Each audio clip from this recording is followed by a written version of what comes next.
Hi all and welcome to a new video. Today we're going to be going over the Star Wars Legion Battleforce, the Wookie Defenders.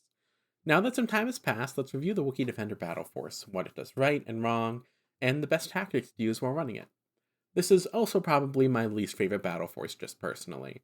While I do enjoy Episode 3 a lot, I do not feel like the Wookiees on their own are good enough to warrant a Battleforce above other things, like for instance a 212th Legion, or any other Clone Legion Battleforce. Despite my own personal misgivings, however, I cannot lie, this Battleforce has kind of won me over. And let's go into the rules that have done that. The rules are pretty simple. You get a Wookiee Warrior Noble Fighters that counts as a core unit. You must include at least 3 Wookiee Trooper units, which you are going to do. And the first time a miniature in each Wookiee Trooper unit is defeated, you may make a Speed 1 move. This is what you do. This is the reason you take the army. This is the best part of it. For instance, taking an objective with that extra Speed 1 move is absolutely fantastic if you aren't able to reach it, and it's a nice bait for the enemy to make it so they don't really want to be killing your minis in those situations, thereby making them choose other targets that are not as juicy. There's a lot of tactical depth to it, and it's a lot of fun to actually use in practice. Or at least it has been the few times I've seen it done. I have not actually played this Battleforce before. And honestly, I do think the Speed 1 move, when used tactically, is most definitely your best strength with this Battleforce. Although, I do wish it had something a little bit more like the Experimental Droids Force did, but in the long run, this Battleforce is still going to be an amazing way to play Wookiees, and considering that Wookiees don't really have a, unique force in Star Wars canon other than this is also a fun yet thematic way to show that these big brutes can move way faster than they seem. Now let's get into the units you can take in this Battleforce and the many things they can do. The allowed units are Yoda, Chewbacca, the Wookiee Chieftain. For special forces, we can take up to 1 ARC Trooper, no strike teams, and Wookiee Warriors. We can take up to 2 Phase 2 Clone Troopers, a Bark Speeder, the Radu Fluttercraft for support, and heavy, we can take 1 Infantry Support Platform or 1 TX-130. All of these are perfectly acceptable. Yoda is Yoda, he is a centerpiece model. Chewbacca and the Wookiee Chieftain are both really good Wookiee heroes that give you a lot of strengths and buffs to your already good Wookiees. We have some ARC Troopers, which are pretty good anti-lightsaber users. We have the Wookiee Warriors, who have both versions, the Core and the Special Forces. Both of those versions are fantastic. You'll be bringing them a lot. The Phase 2 clones and the Bark Speeder are okay. You will not be bringing them as much as everything else. The Radu Fluttercraft is fantastic. And once again, circling back to the Heavy, the Infantry Support Platform is pretty alright, and the Saber-class Fighting Tank is pretty alright.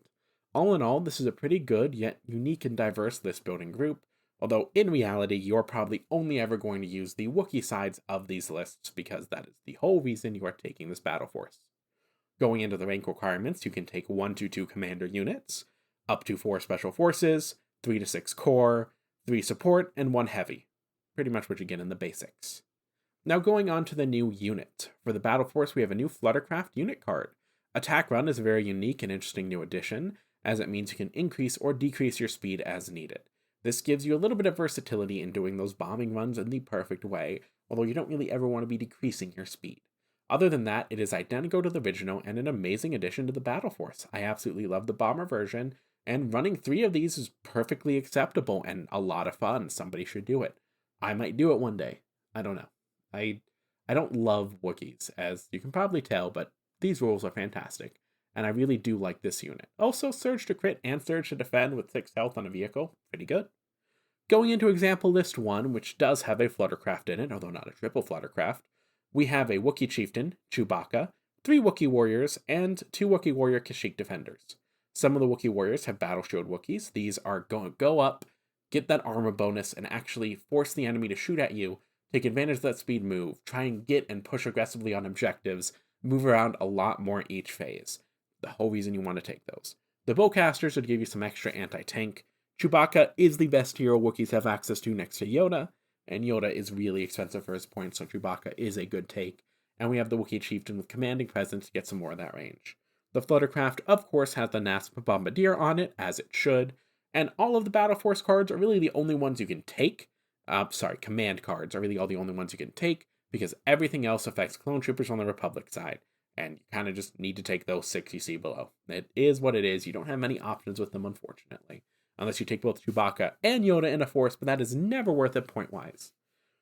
We also have some nice tenacity and offensive push upgrades for obvious reasons, as those give you some extra little command cards and accessibility options that help your Wookiees just hit a little bit harder.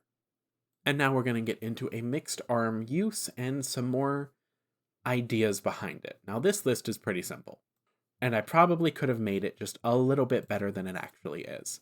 In reality, you don't really want to be taking that many clones with this list. However, having Yoda, a Wookiee chieftain, some Wookiee warriors that are naked, ARC troopers get that little extra anti-lightsaber wielder action, and a Bark speeder with an ion cannon on it. Now, this mixed arm list is not absolutely terrible, but the fact that the clones kind of need the upgrades a little bit more than the Wookiees in this case kind of hurts them. As well as, just in general, you don't want to be taking anything other than Wookiees with these lists. There's not really a reason to take anything other than Wookiees with these lists. There's a lot to do with Wookiees and their buffs, and you really don't want to be wasting points on clones that don't get the buffs of the Battleforce and are kind of just going to drag your entire list down. Now, like I said, this is just a quick random mixed force list I threw together, but in doing so, I began to realize just how much of a detriment it is to the Battleforce to try and do this mixed arm type list with the clone troopers. It just does not work out that well at all. Now, that could be considered a pro of the list, that it actually forces you to focus on Wookiees. And that being said, I do actually really appreciate how this list is built towards the non-meta, non-tournament level. This is a fun, fluffy list to allow you to bring as many Wookiees as you can possibly paint. And while you do have to buy a lot of Wookiees to run this list, it's still absolutely fantastic for those people who do love Wookiees, and I do understand those people who love Wookiees. Now, onto the wrap-up. I have kind of made it clear that this Battleforce is a mixed bag for me. I love it, and at the same time I'm a little iffy about it. It definitely allows you to run Wookiees in a fun and interesting way, which is what it is supposed to do. It does it well.